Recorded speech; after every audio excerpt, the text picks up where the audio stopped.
Good afternoon. It is March the 7th, and like we like to try to do every single day is do the Lord's Prayer. So let's tell you what I'm going to read today. We're going to do Numbers 8, 1 through 9:23, Mark 13, 14 through 37, Psalms 51 through 23, and Proverbs 10, 29, and 30. So if you know it, if you don't know it, learn it with me, the Lord's Prayer. Our Father who art in heaven, hallowed be thy name. Thy kingdom come, thy will be done on earth as it is in heaven. Give us this day our daily bread, and forgive us our trespasses, as we forgive those who trespass against us. And lead us not into temptation, but deliver us from evil. For thine is the kingdom, the power, the glory forever and ever. Amen. So we are in Numbers 8, 1 through 9:23. Let me get my specs on so I can see what we're doing. God spoke to Moses. Let's make sure we're running. Okay, God spoke to Moses. Tell Aaron, install the 7 lamps so they will throw light in front of the lampstand. Aaron did just that. He installed the lamps so they threw light in front of the lampstands. As God had instructed Moses, the lampstands were made of hammered gold from its stem to its pedestals. It was made precisely to the design God had shown Moses.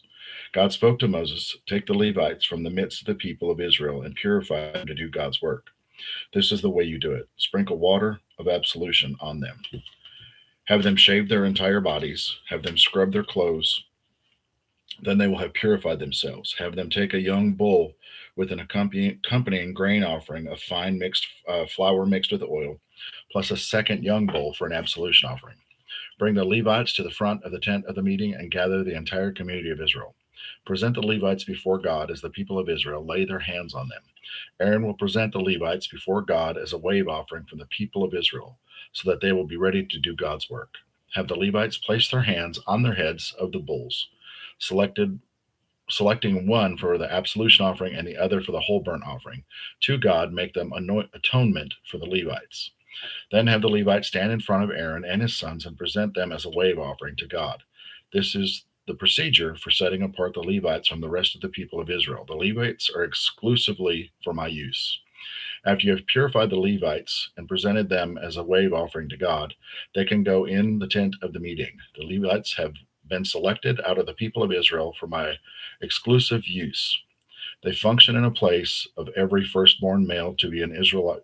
Good Lord.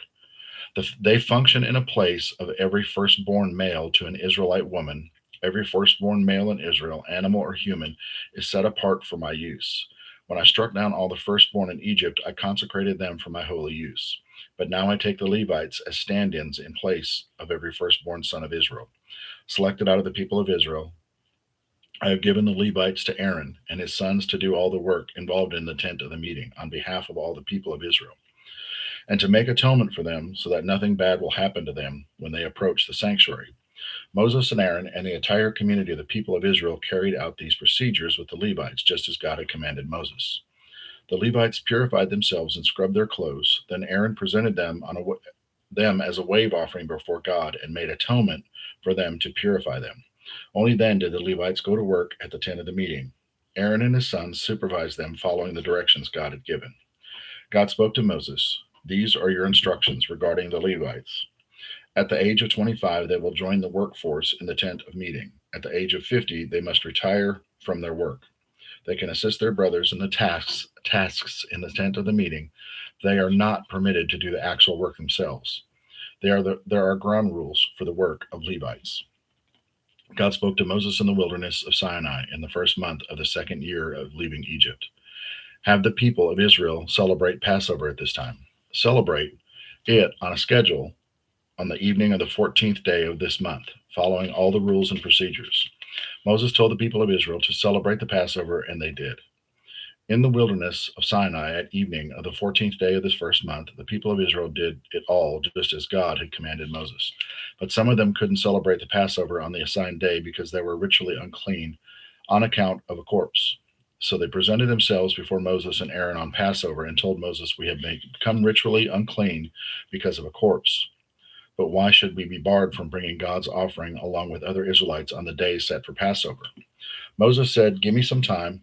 I'll find out what God says in your circumstances.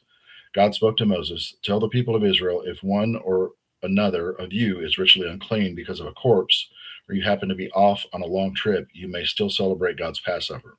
But celebrate it on the 14th day of the second month at evening. Eat the lamb together with unraised bread and bitter herbs. Don't leave any of it until morning. Don't break any of its bones. Follow all the procedures. But a man who is ritually trip and still fails to celebrate the Passover must be cut off from his people because he did not present God's offerings at this time. The man will pay for his sin. Any foreigner living among you who wants to celebrate God's Passover is welcome to do it, but he must follow all the rules and procedures. The same procedures go for both foreigner and native born.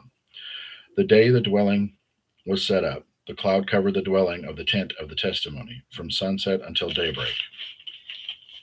It was over the dwelling. It looked like fire. It was like that all the time. The cloud over the dwelling and at night looking like fire. When the cloud lifted above the tent, the people of Israel marched out, and when the cloud descended, the people camped. The people of Israel marched at God's command, and they camped at his command.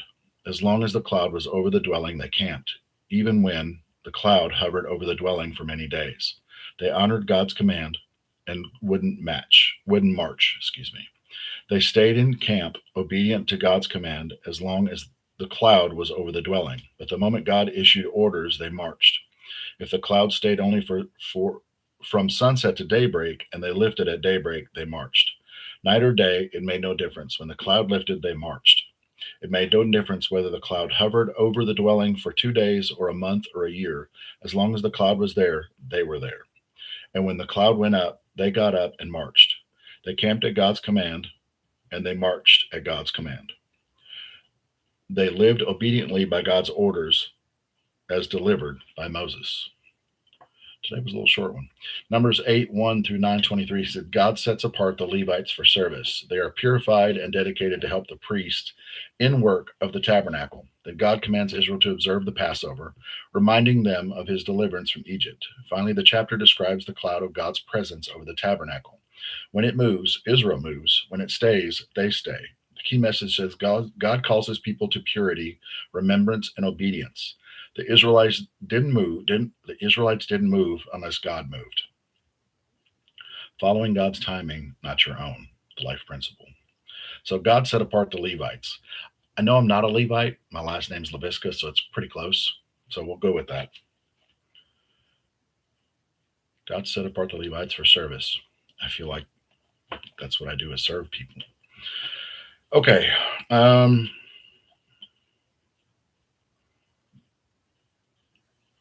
Mark. Okay.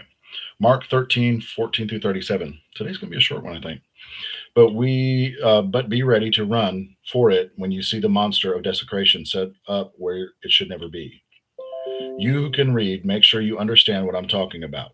I'm living in Judea at the time. Run for the hills. Let's make sure my computer is still working here. Just an alert. Okay. I'm living in Judea at the time. Run for the hills. If you're working in the yard, don't go back to the house to get anything. If you're out in the field, don't go back to get your coat. Pregnant and nursing mothers will have it especially hard. Hope and pray this won't happen in the middle of winter. These are going to be hard days, nothing like it from the time God made the world right up until the present. And there will be nothing like it again. If he let the days of trouble run their course, nobody would make it. But because of God's chosen people, those he personally chose, he has already intervened. If anyone tries to flag you down, calling out, here's the Messiah, or points, there he is, don't fall for it. Fake messiahs are lying preachers, and lying preachers are going to pop up everywhere. Their impressive credentials and bewitching performance will pull the wool over your eyes, or even those who ought to know better. So watch out.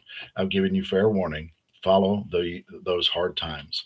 Sun will fade out, moon will cloud over, stars will fall out of the sky, cosmic powers tremble. And then they'll see the Son of Man enter this grand style, his arrival filling the sky. No one will miss it. He'll dispatch the angels. This will pull in and the chosen from the four winds, from pole to pole. Take a lesson from the fig tree. From the moment you notice its buds form to the merest hint of green, you know summer's just around the corner. And so it's with you. When you see all these things, you know he's at the door. Don't take this lightly. I'm not saying this for some future generations, but this one's for you too. These things will happen. Sky and earth will wear out. My words won't wear out. But the exact day and hour, no one knows this, not even heaven's angels, not even the Son, only the Father. So keep a sharp lookout, for you don't know the timetable. It's like a man who takes a trip, leaving home and putting his servants in charge, each assigned a task, and commanding the gatekeeper to stand watch. So stay at your post watching. You have no idea when the homeowner is returning, whether evening, midnight, cock crow, or morning. You don't want him showing up unannounced. With you asleep on the job, I say to you, and I'm saying it all, stay at your post and keep watch. Mark 13, 14 through 37, the breakdown says Jesus warns about coming tribulation and the destruction of Jerusalem. And he speaks about his future return. There will be deception, suffering, and uncertainty, but Jesus repeatedly tells his followers to stay alert and watchful. The day of his return is unknown. Even the angels don't know. The key message says live ready, stay faithful, don't get spiritually lazy. A prepared believer still a prepared believer lives differently than a distracted.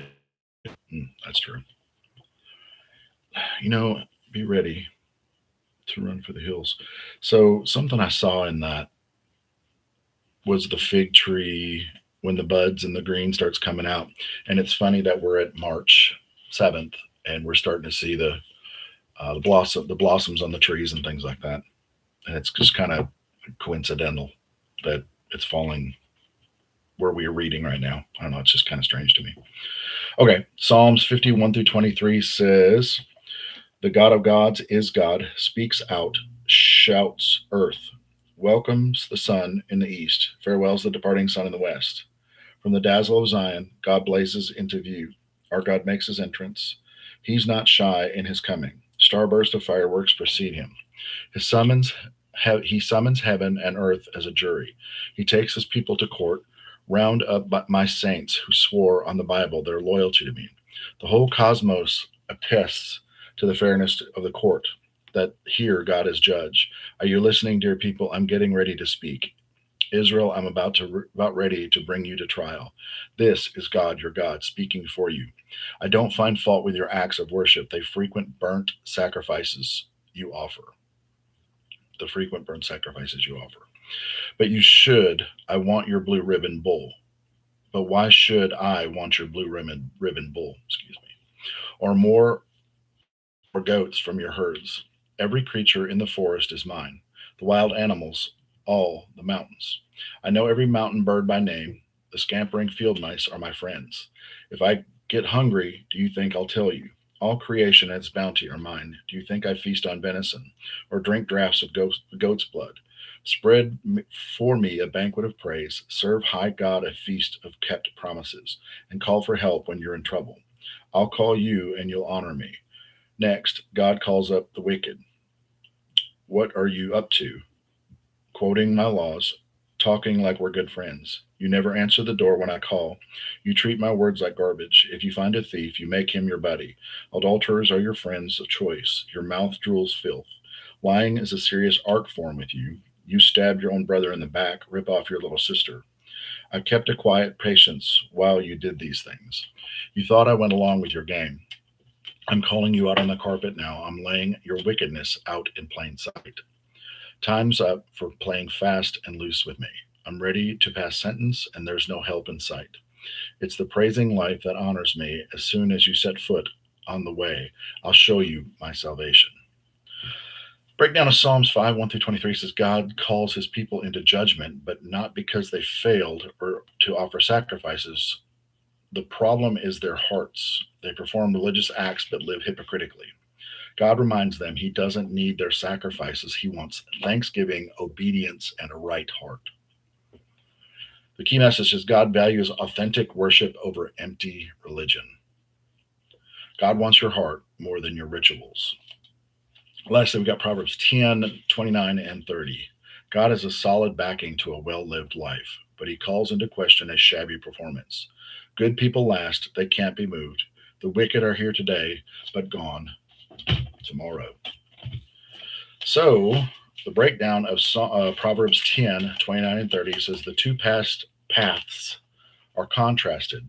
The way of the Lord is a stronghold for the righteous. It brings destruction to those who do evil. The righteous are secure and stable, while the wicked are not.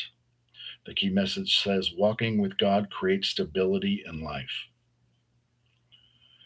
The life principle says integrity builds a life that cannot easily be shaken. So it says the quick connecting theme connecting all four readings. God blesses people who walk with Him, stay alert, and serve Him with genuine hearts. That's good. So, like I said, tonight was kind of short tonight, 15 minutes. So glad for you hanging out with me for a few minutes. If no one told you today, I love you. Have a better than good evening. I love you. I love you. I love you. And we will see you tomorrow, March the 8th. Have a good night.